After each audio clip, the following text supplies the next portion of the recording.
Alright guys, tonight we're going to talk about standard enthalpies of formation. We talked about Hess's law right before this, and another way that we can calculate the enthalpy of reaction is through using standard enthalpies of formation. I suspect that after we go through this, once you get over the initial shock of what the formula looks like, you'll probably find this an easier way a lot of times than straight up using Hess's law. This is in some ways pretty much an extension of using Hess's law, and again, it's all basically an outgrowth of the fact that enthalpy is a state function for us.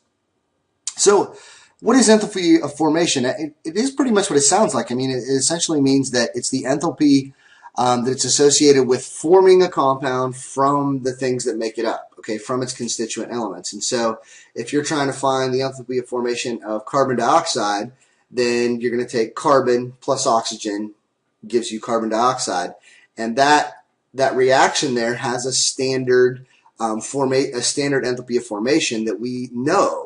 And that a lot of these are going to be on a table, and that's what we're going to see, and is going to make this so useful to us, is that we don't necessarily have to just go figure it out, that it's there, and we can pull it off a table and use it for some calculations.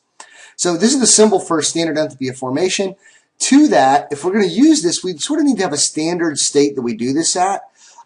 This is pretty common. I mean, if we're going to calculate enthalpies and stuff like that, there need to be some conditions under which we're calculating them. Those conditions can actually change.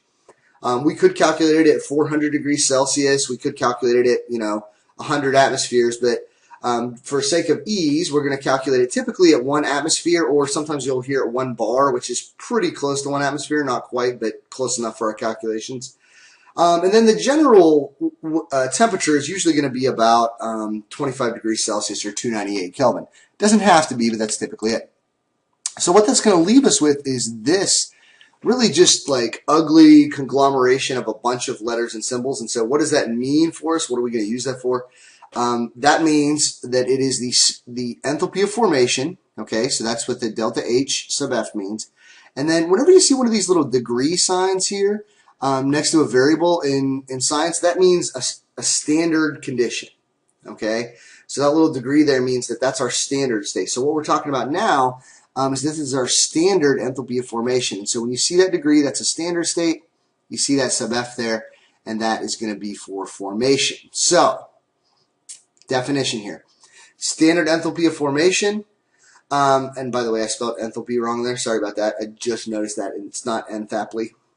And if I hadn't pointed that out, you probably wouldn't have noticed. But it's the change in enthalpy for the reaction that forms 1 mole, okay, just a single mole, from its elements, and all of the substances have to be in their standard states. Now, by standard states, we mean not just the pressure and temperature, okay, although that matters as well, but what also matters, you see right here, is that it's in its most stable form. So we see the temperature here, we're at 298 Kelvin or 25 degrees Celsius, and we're forming ethanol in this case, and so enthalpy of formation means that it's made up from its constituent elements, so carbon, hydrogen, oxygen. But it's not just any carbon, hydrogen, and oxygen. It has to be the most stable form. And so the most stable form for carbon is graphite. Could be diamond, but diamond isn't as stable as graphite is at 298, and so that's going to be the form we're going to use. Hydrogen gas, H2, diatomic, right? Okay. And then O2 is the most stable form of oxygen at 298. Of course, there's ozone as well, but it's not as stable, and so we want the most stable forms for our enthalpy of formation. Okay, now you don't really have to worry too much about that. I mean, if you look on the chart, the stuff that's there is typically going to be the stable form, and most of it's going to be pretty self-explanatory. I mean, you're not going to have to sit there and wonder like, well, is this the most stable form? Is N2 what the stable form is, or is it something else?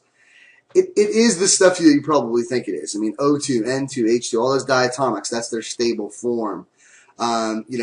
CO2, what's its form at 298? It's going to be a gas. And so, I mean, like, you'll know what those stable forms are going to be. What is the stable form of most of the metals going to be? They're going to be the metal by itself in solid phase for the most part. So, whatever, if you think about it at 25 degrees Celsius, that's its stable form. Okay?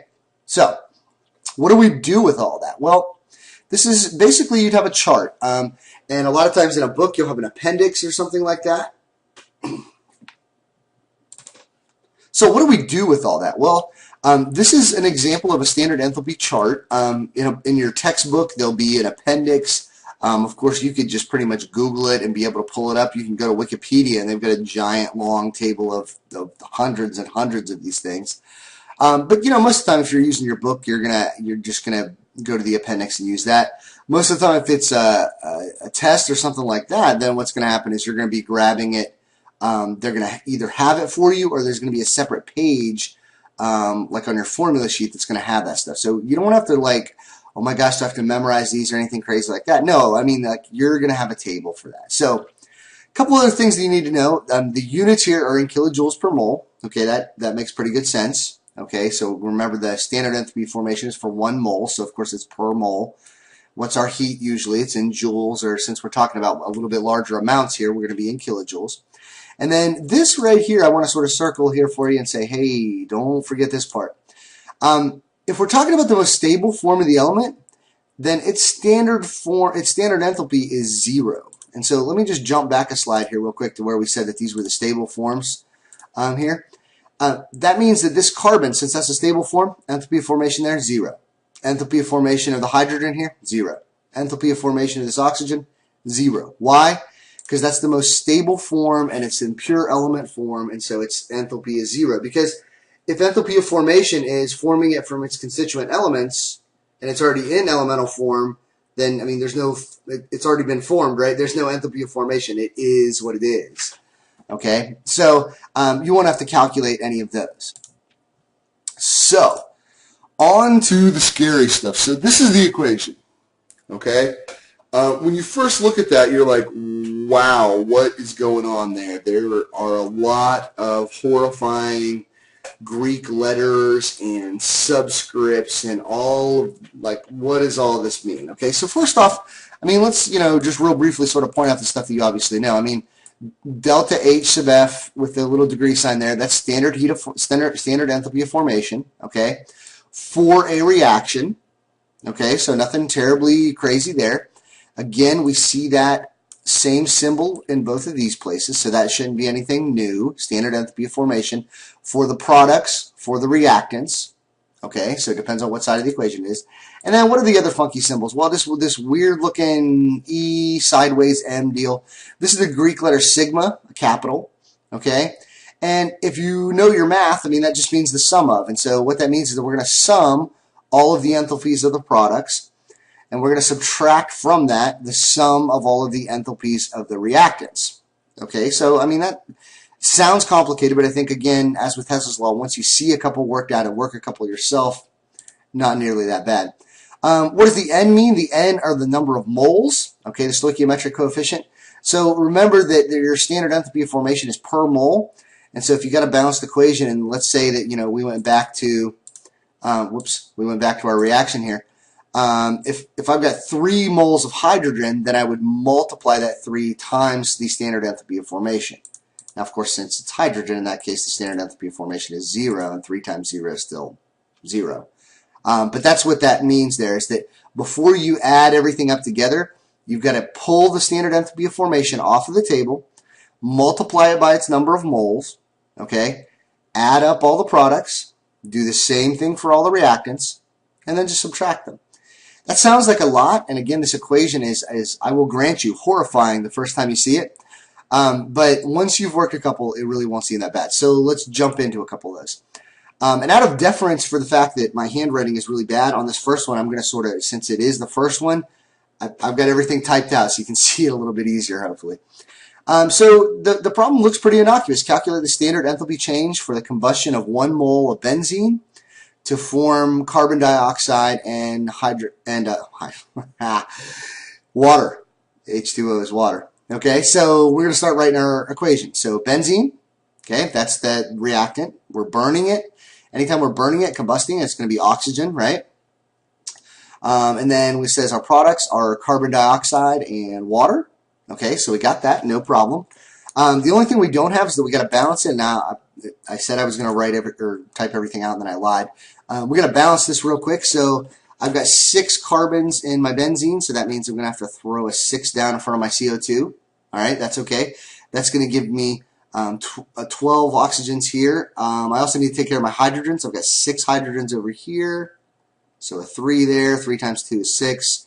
Hydrogens are good. Carbons are good. Oxygens now I have 12 plus 3 is 15.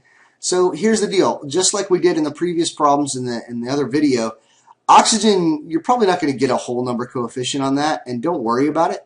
Just balance it, okay? Put the weird, ugly fraction in there, okay? 15 halves, or 7.5, right? That's gross. I'm with you. But remember that if we're going to, I mean, basically what that says is if we're dividing it by 2, 15 times 2 is 30, divided by 2 is 15, so that balances everything out. And that's really all that matters, is that we're balanced, okay? So again, we prefer to have whole numbers, but hey, we got to keep this per mole, right? So, I mean, I can't do anything here. That's going to have to stay a whole number. Ordinarily in Chem 1, we said multiply everything by 2. Okay, so what happens next then? Well, we're going to go to our table, okay, and we're going to look for our values. And I didn't actually pull the whole table over here, but, I mean, we've got a couple of our values here. CO2, okay, is there. Liquid phase water is there, and then we would also look up benzene as well.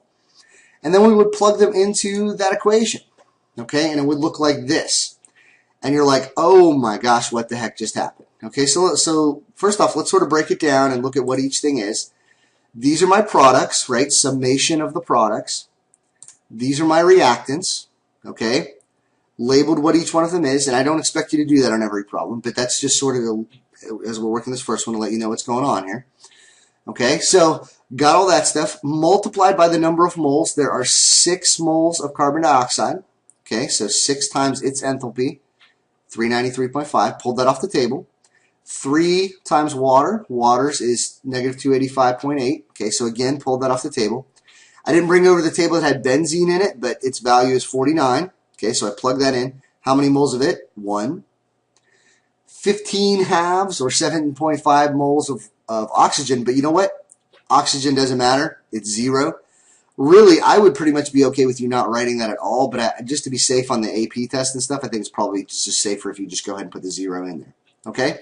So that's actually the hard part. I mean, you got to look up the values and plug them in. And from there on out, I mean, it's just math, and it's just some simple multiplication and then adding stuff together, right? So if we just do the multiplication parts here, okay, we're going to get 6 times negative 393 is going to give us negative 2361.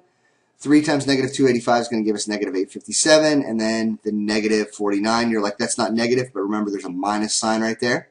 Okay, and that's it. And now we just add those things together. And yeah, we're going to get a big honking negative number, but that's all right. Okay, so our standard enthalpy of formation for this reaction, for the reaction combusting benzene, is going to be negative 3,267 kilojoules. Okay, so relatively simple there. I mean, again, it's going to take some practice, as all these problems do. But you just got to pull your values off the table, multiply by the number of moles, add them up, and then basically add them up again. It works better kind of if you just do the products part and then the reactants part, and then do the rest of the math. You could conceivably punch the whole thing into your calculator, but I would just recommend against that. That's probably going to lead you to some more errors.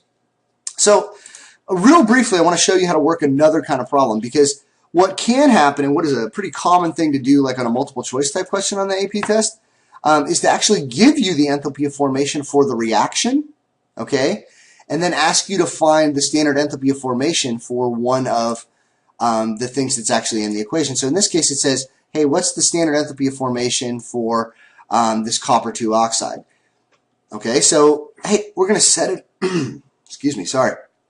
We're going to set it up the exact same way that we did the previous problem. I'm going to write this one out. So, as usual, I sort of apologize here for my writing, but I think, you know, you need to see me at least walk you through one of these. So, our delta H, standard enthalpy of formation for the reaction, right, that's an X, is equal to the summation of the products, okay? So here's the deal. Copper, 1 mole of it, right? But it's 0 because it's solid copper. That's its standard elemental state, so it's 0. Plus water, okay? So what's water's? Again, we used water in the last one, and we can just jump back over. If I could work this right. It's negative 285.8, right? So we're just going to plug that in. Again, it's 1 mole. And how do I know it's 1 mole? I'm pulling that from the balanced equation, right? The equation was already balanced. So negative 285.8, I want to say it was. Okay. So hold on just a second, guys. That's a little sloppy there. So let me clear that up a little bit so no one's like, I don't know what that number is. Arnold like took a picture and it's all confusing. Okay. So negative 285.8, that is the product part, right? So I'm just going to switch colors here real quick so we can sort of tell that now I'm doing the reactants part. And hydrogen, okay, I'm going to do the hydrogen. It's 1 mole, but again, it's in its elemental form, stable state, so it's 0. And then the copper oxide is what we're looking for, right? So I'm just going to plug in an X there. And so now it's just a matter of I'm going to take this value, okay, the value was given in the problem. That is my value over here. It's my delta H, my standard enthalpy of formation. So I'm going to plug that in, okay? And then I'm going to plug that in, and I'm going to sort of drop our zeros here, and we'll see how incredibly simple, really, once you set this up, it looks like. So negative 129.7 kilojoules is equal to, why can I never can I draw equals? I got to find a new way to draw equals, guys. You'd think like 150 videos in, but no. So negative 285.8, okay, that's right here, right? Drop the 0, minus x. Why just minus x? Because again, that's 0, right? 1 times 0. So that's really all it comes down to. I mean, that obviously looks like a pretty simple equation, and it is. Okay, so how do we get to there? Well, I'm going to add 285 to both sides, right? Probably shouldn't have put that plus there. I'm going to add 285.8 to both sides, so not a problem there. I don't think anybody's got any massive issue there. That's going to give us 120. Whoops. Oh, that's going to give us 156.1 equals negative x, and of course I don't want negative x, right? So I bring the negative sign over. So negative 156.1 kilojoules per mole.